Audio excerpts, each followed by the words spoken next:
know you're liberated when Jud Bharat didn't care for duality. His siblings abused him so much so that when the food was burned and rotten and left over, they fed it to him and he ate it like nectar. When you don't mind eating leftover food, you're free from duality.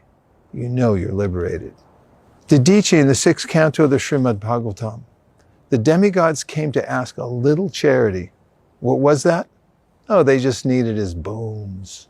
When someone asks you for your bones in charity and you don't mind giving them because they're for Krishna, you know you're liberated. Bali Maharaj, he offered 3 steps of land to Vaman Dev. But Shukracharya told him, you just gave away everything. He didn't hesitate. He said, if it's for Vishnu, I'll give everything, including my own head. When you're ready to give everything to Krishna and you don't hesitate at all, you know you're liberated. Parikshit Maharaj was a great king, and he was cursed by an adolescent who didn't know any better. But he accepted the curse on his head. What was the curse? To die in 7 days. He didn't mind. When you don't mind being cursed to die, you know you're liberated.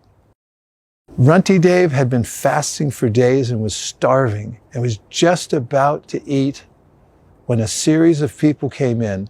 He gave away all his food out of compassion for them and as his duty as a king.